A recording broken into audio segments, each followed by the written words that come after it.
एक शिव की भक्ति, जब हम व्रत करते हैं, साधना करते हैं, उपास करते हैं, तप करते हैं, शंकर भगवान का भजन करते हैं, यहां तक शिव पुराण की कथा कहती है। जब हम शिव महापुराण की कथा को चाहे आस्था चैनल पर सुने, फेसबुक यूट्यूब पर सुने, अपने घर पर बैठकर सुने, चाहे पंडाल में बैठकर कथा को सुने, जब हम एकाग्र चित्त से, एकाग्र मन से, एकाग्र ध्यान से शिव महापुराण की कथा का रसास्वादन करते हैं, तब देवताओं को खलबली होती है। और तुम खुद अंदाजा लगा लो, 7 दिन की कथा में आज की कथा का अंदाजा लगाना कि कितनी खलबली हुई है। क्योंकि वो भी चाहता है अगर इसने पूरी सुन ली ना, तो इसकी झोली खाली नहीं रखना पड़ेगी, इसको देना पड़ेगा, उसको भी मालूम। तो उसने आज पूरी कथा में ऐसा ही करा है, आन दो, आन दो, आन दो, आन दो, आन दो, आन दो। इसलिए हमारे चाकरवाड़ी वाले दोनों महाराज इतने चतुर हैं, महादेव महाराज और नारायण महाराज, उनने दोनों भाइयों ने विचार कर लिया, एक नीचे बैठो एक ऊपर बैठो, कि शिव में और शक्ति में कोई भेद ना करो, और शिव और शक्ति में कोई भेद ना हो।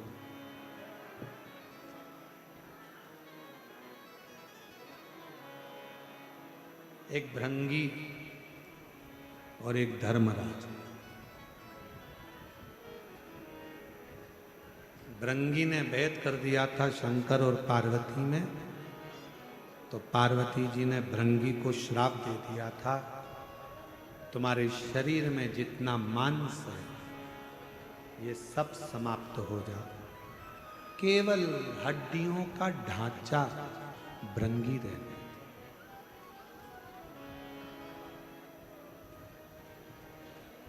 तब शिव से विनय करिए,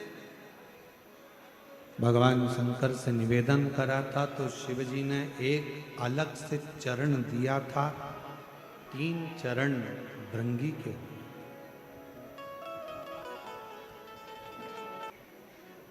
शिव में भेद ना हो। स्वयं धर्मराज को ये लगा कि सारे देवताओं के पास में रथ है, सिंहासन है, सारे देवताओं के पास में वाहन है, शिव जी के पास कुछ भी। अब कौन समझाए कि शंकर भगवान को इन वाहनों की जरूरत नहीं है।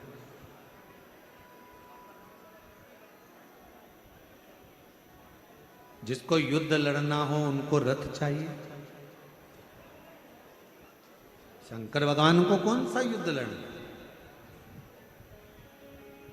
लोग कहते हैं शंकर भगवान ने असुरों का संहार करा,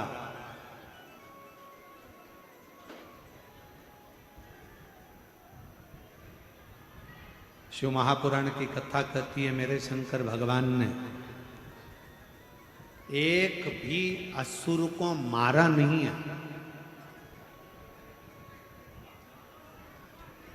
कथा में अगर कोई तुमसे कहे कि शंकर भगवान ने असुरों को मारा, तो आप कह देना महाराज शिव जी ने किसी असुर को नहीं मारा, जितने भी असुर शंकर जी के सामने आते थे, शंकर भगवान उन्हें मारते नहीं थे, उन्हें तारते थे।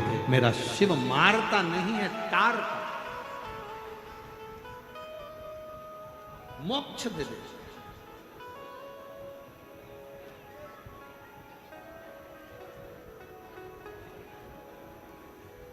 धर्मराज ने कहा कि आपको मैं रथ दे देता हूं, आपको कोई वाहन दे देता हूं, आप रथ में वाहन में आप विराजमान हो और रथ वाहन में विराजमान होकर यात्रा करो। शिव जी नहीं, मुझे जरूरत नहीं है, मुझे नहीं चाहिए।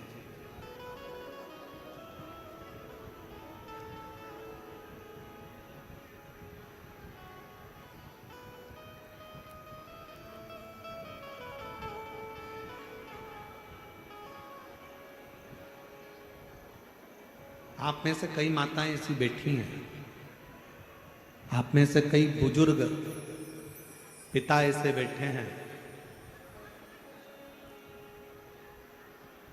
जो शरीर में अगर थोड़ा सा भी कष्ट होता है तो भी अपने बच्चों से नहीं कहते कि मुझे दर्द है कि कष्ट है। घर में रखी हुई दवाइयों का सेवन कर लेते हैं, घर में औषधि मना कर ले लेते हैं, पर अपने बहू बच्चों से नहीं कहते कि मुझे डॉक्टर को दिखाकर, मुझे डॉक्टर को दिखाने लेकर चलिए। कई कई बुजुर्ग आज भी नहीं कहते बच्चों से, क्योंकि उनको मालूम है बच्चों से कहेंगे परेशान हो जाएंगे बेचारे, डॉक्टर फीस ले लेगा, ऐसा हो जाएगा वैसा हो जाएगा। उनके बुजुर्गों के मन में बहुत सारी बात आती है, तो वो बेचारे जाते ही नहीं।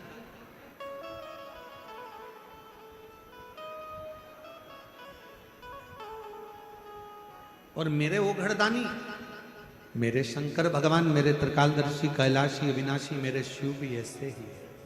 उनको चाहिए क्या करूंगा इन वाहनों का, क्या करूंगा इन गाड़ियों का, क्या करूंगा इन बहुत सारे वाहनों का, नहीं चाहिए। आप ले जाओ, मुझे रत्न भी नहीं चाहिए। धर्मराज को लगा कि भगवान शंकर के पास तो होना चाहिए, तो धर्मराज थोड़ा सा नाराज भी हुए कि मैं देने वाला, मैं दे रहा हूं, मैं दे रहा हूं और आप लेने को तैयार नहीं हो। तो धर्मराज को क्रोध आया और धर्मराज सीधे ब्रह्मा जी के पास पहुंच गए। ब्रह्मा जी ने पूछा, धर्मराज तुम यहाँ कैसे आए, क्या हो गया आज आपको, कैसे आना हुआ ये?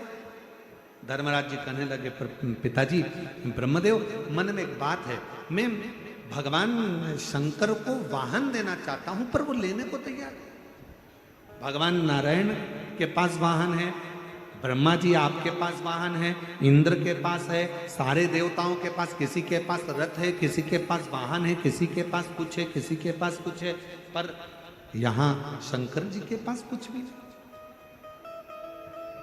मैं देना चाहता। ब्रह्मा जी बोले, इस मामले में मैं नहीं बोल सकता। भगवान विष्णु के पास पहुंच गए, भगवान नारायण भी कुछ नहीं बोले, इंद्र के पास चले गए, इंद्र भी कुछ नहीं बोले। तब धर्मराज को लगा कि इनकी रुचि नहीं है।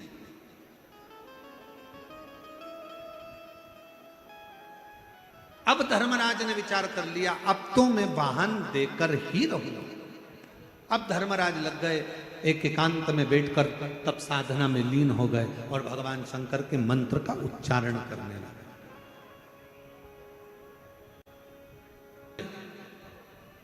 जिसको जाना था बैकुंठ में वो पहुंच जाता नरक, और जिसको जाना था नरक में वो पहुंच जाता बैकुंठ।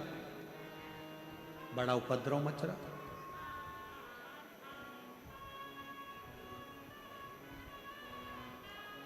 क्या करा जाए? जिसको बैकुंठ जाना है वो नरक जा रहा है, जिसको नरक जाना है वो बैकुंठ में जा रहा है। पूरे देवताओं के लोक हिल गए, सारे देवता एकत्रित हो गए, सब ने विचार करा करें क्या। चलो भगवान नारायण के पास, नारायण जी के पास गए तो नारायण ने कहा हुआ क्या, तो कि धर्मराज तो तपस्या करने बैठे होंगे।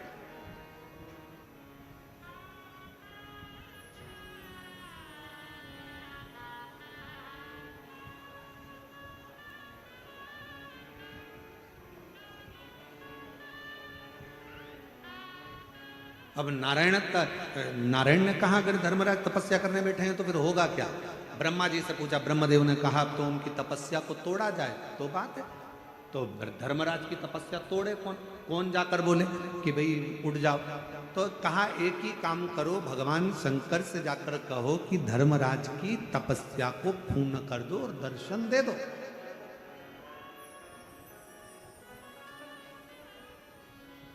शिव महापुराण का रुद्रखंड कहता है, अगर कोई व्यक्ति सोमवार का व्रत करता है, पशुपति व्रत करता है, प्रदोष का व्रत करता है, शिवरात्रि का व्रत करता है, सोमवार की अष्टमी का व्रत करता है, या भगवान शंकर का कोई भी व्रत जब कोई मनुष्य करता है तो देवताओं के मन में भी खलबली उत्पन्न होने लगती है कि इसका व्रत जल्दी पूर्ण हो जाए तो अच्छा है, नहीं तो शंकर भगवान अगर पहुंच गए तो शिव जी से ये जो मांगेगा शंकर को वो देना ही पड़ेगा, भले इसकी ललाट पर उल्टा ले, भले इसके ललाट पर उल्टा ले, पर शंकर को देना है।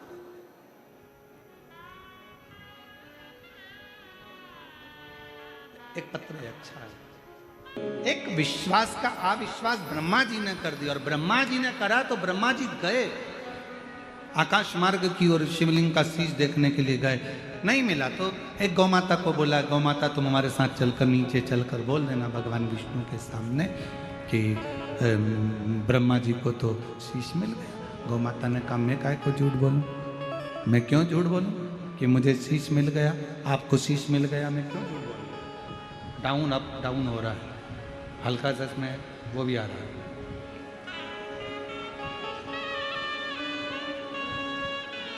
मैं क्यों झूठ बोलूं। हम घर की सबसे पहली रोटी आपको देंगे, ठीक है, सबसे पहली रोटी आपको देंगे, ठीक है। केतकी का पुष्प लिया, उससे कहा तुम चलो और हमारे सत्य का प्रमाण दे देना, कह देना कि ब्रह्मा जी को शीश मिल गए। अच्छा देखिए, झूठ को प्रमाण की जरूरत होती है, पर सत्य को प्रमाण की जरूरत बिल्कुल नहीं। अगर आप सत्य पर चल रहे हो तो आपको प्रमाण की कोई जरूरत है ही नहीं। हमसे लोग कहते हैं गुरुजी आपने कह दिया श्री शिवाय नमस्तुभ्यम, श्री शिवाय नमस्तुभ्यम, श्री शिवाय नमस्तुभ्यम। आज पूरा भारत देश तो देश, विदेश में भी लोग अपने अपने दरवाजे पर, अपने अपने शिवालय में, मंदिर में, देवालय में, गाड़ी पर श्री शिवाय नमस्तुभ्यम लिख रहा है। कहां लिखा? अब लोग कहें कि आपने ये नया मंत्र प्रकट कर दिया। हमने काय को प्रकट कर दिया? शिव पुराण के विद्येश्वर संहिता में लिखा है। गीता प्रेस गोरखपुर की शिव पुराण लेकर आओ, पढ़ो, अध्ययन करो और बोलो।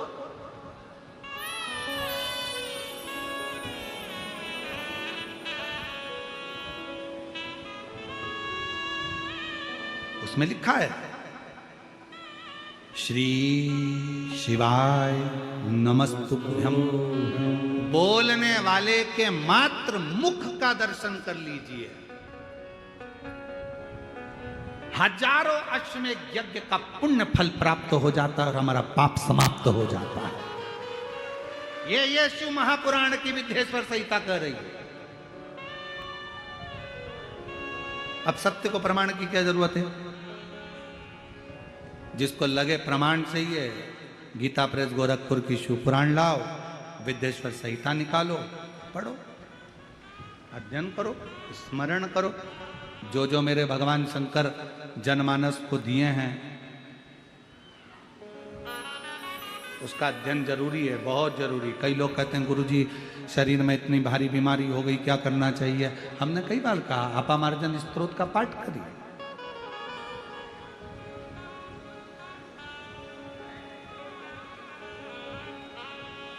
महाराज पद्म पुराण के छठे स्कंद के 17वें अध्याय में भगवान शंकर मां पार्वती जी को अपामार्जन स्तोत्र का पाठ का वर्णन करते। किसके लिए? किसके लिए?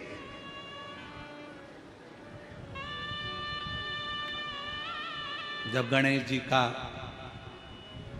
धड़ पर से शीश हट गया,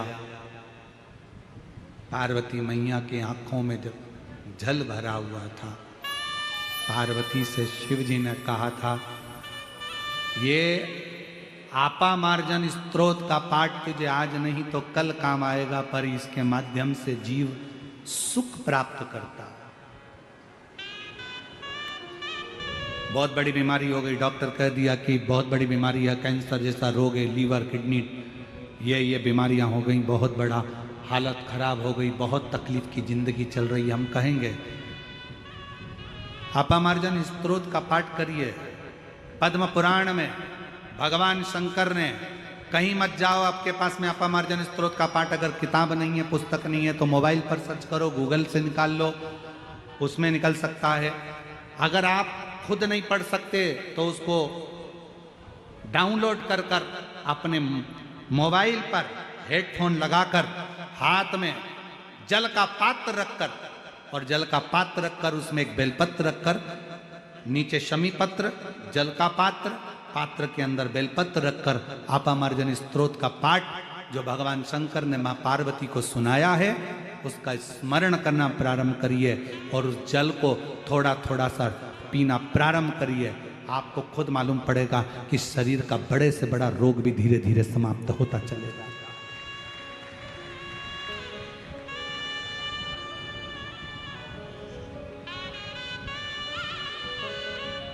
जो मेरे शिव बताए हैं मार्ग को, जो मेरे शंकर भगवान ने मार्ग प्रशस्त किया है, जो मेरे भगवान ओगड़दानी ने मार्ग प्रशस्त किया, उस मार्ग पर चलो तो